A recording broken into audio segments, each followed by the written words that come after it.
यदि आप श्री गुरु गोविंद सिंह जी के परम भक्त हैं, गुरु गोविंद सिंह जी के चाहने वाले हैं, उनके सच्चे सिख हैं, तो आपको ये वीडियो बहुत ही पसंद आएगा। वीडियो के बैकग्राउंड में कोई भी शोर नहीं है। आज हम आपको ऐसे ऐतिहासिक जगह के ऊपर लेके आए हैं जहाँ का वीडियो या इसकी जानकारी बहुत ही कम लोगों को है, परंतु इसका जिक्र हर एक जगह होता है।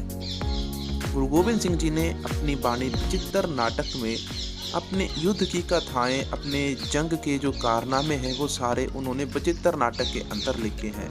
परंतु बचित्तर नाटक का एक बड़ा हिस्सा पांवटा साहिब की धरती के साथ भी संबंध रखता है।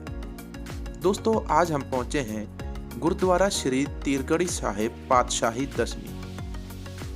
इस गुरुद्वारे में इस स्थान के ऊपर खड़े होकर गुरु गोविंद सिंह जी ने यहाँ से तीर चलाया था और वो तीर राजा हरिचंद हंडोरिये को लगा और वो उस एक तीर से ही जख्मी होके मर गया। राजा हरिचंद हंडोरिया श्री गुरु गोविंद सिंह जी को उकसा रहा था उनके ऊपर हमला करने के लिए।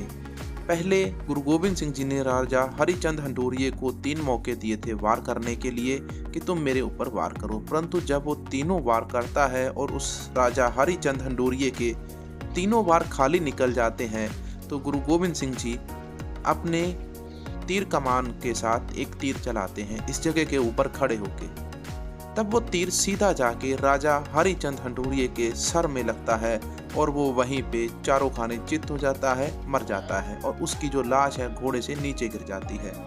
अब हम पहले दोस्तों गुरुद्वारा साहिब जी के दर्शन कर लेते हैं अंदर से। आप यहाँ पे तीरों के दर्शन कर रहे हैं। यहाँ पे अभी आपने दर्शन किए श्री गुरु ग्रंथ साहिब जी के प्रकाश स्थान के, जहाँ पे श्री गुरु ग्रंथ साहिब जी का प्रकाश किया जाता है।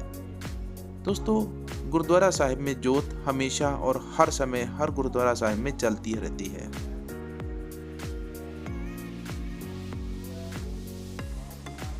दूसरा, यहाँ पे आप गुरुद्वारा साहिब की बिल्डिंग देखिए।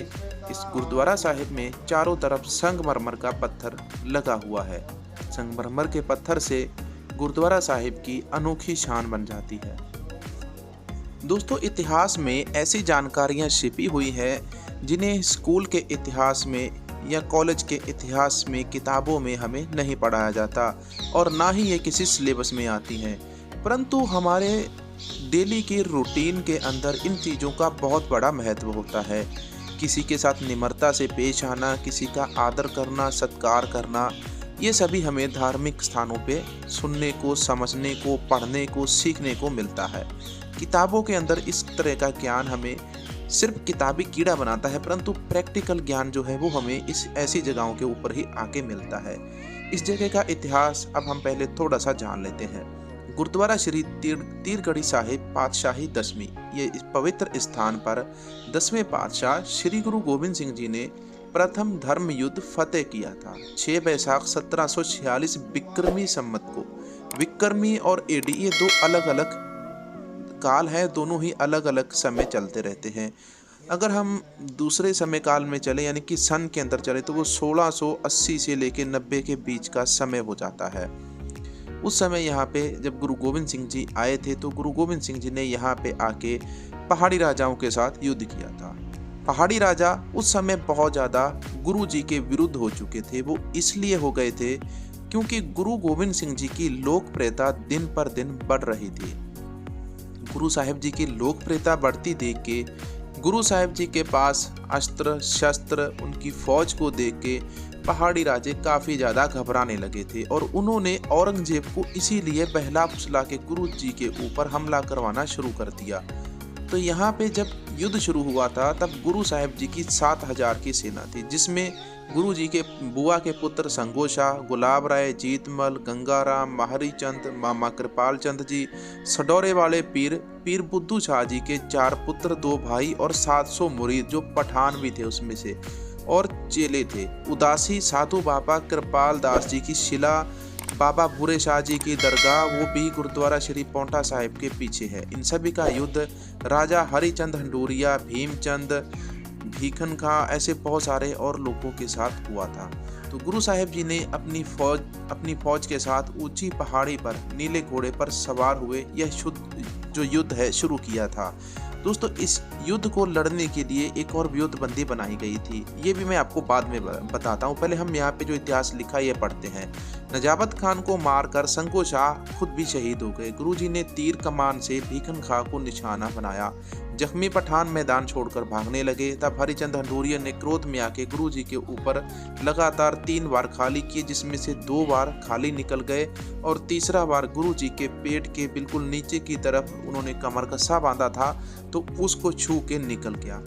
इसके बाद गुरु साहिब जी ने, अब गुरु साहिब जी का मौका था, गुरु साहिब जी ने हरिचंद हंडूरिया के ऊपर वार करना था।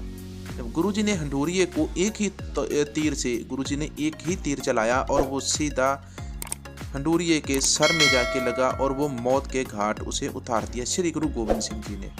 तो ये यहाँ का जो युद्ध था मैंने आपको बहुत ही शॉर्ट में बता दिया, लेकिन मैं आपको एक और चीज़ बताता हूँ। जो भंगाणी साहिब का युद्ध का एक नया वीडियो मैं बना रहा हूँ फिर से। पहले हमने आपको गुरुद्वारा साहिब के बारे में बताया था, दिखाया था, लेकिन अगले वीडियो में हम आपको भंगाणी साहिब के युद्ध इतिहास के बारे में बताएंगे और युद्ध नीति के बारे में बताएंगे। क्योंकि गुरु गोविंद सिंह जी ने जितनी भी युद्ध और जंग अपने जीवन में लड़ी है उन्होंने वो सारी ही जीती हैं, कोई भी जंग हारी नहीं है। और ना ही उन्होंने कोई जंग राजपाट और सोने चांदी या किसी औरत के पीछे लड़ी। गुरु गोविंद सिंह जी ने सारी जंग धर्म के लिए लड़ी, धर्म युद्ध के लिए लड़ी और उन्होंने पाप को खत्म करने के लिए की। दोस्तों मैं अपने कैमरे से आपको इस साइड पे थोड़ा जूम करके दिखाता हूँ। पीछे जो खाली मैदान आपको दिख रहे हैं ना, ये वो एरिया है, वो मैदान है जहाँ पे गुरु गोविंद सिंह जी की राजा हरिचंद हंडूरिया के साथ जंग हुआ था, बैटल हुई थी। और गुरु गोविंद सिंह जी ने यहाँ से उस तरफ को मुँह करके यहाँ से तीर चलाया था। इस बात की जानकारी गुरुद्वारा साहिब के बाबा जी ने हमें दी थी। बाबा जी ने बताया था कि उस समय गुरु गोविंद सिंह जी का जो मुँह था वो उनका इस प्रकार था, इस तरफ को था, उन्होंने इस तरफ से यहाँ से तीर चलाया और वहाँ पे उधर जाके राजा हरिचंद हंडूरिया को लगा। तो यहाँ पे जो हरिचंद हंडूरिया भी गुरुजी के ऊपर हमला करने के लिए था, वो भी हजारों की तादाद में फौज लेके आया था। यहाँ पे लंगर हाल है, लंगर हाल में हर समय आपको लंगर मिलेगा। रहने की भी व्यवस्था यात्रियों के लिए यहाँ पे की गई है। दोस्तों इस वीडियो में काफ़ी अहम जानकारी अपनी तरफ से मैंने आपको अच्छे से जानकारी देने का प्रयास किया है। यदि ये प्रयास आपको अच्छा लगा तो वीडियो को लाइक कर दीजिए, कमेंट कर दीजिए, चैनल को सब्सक्राइब कर दीजिए और अपने दोस्तों के साथ शेयर जरूर कर देना। धन्यवाद। गुरु गोविंद सिंह जी अक्सर हमेशा ही जब कोई युद्ध कहीं पे लड़ने जाते थे तो वो युद्ध का मैदान खुद तय करते थे।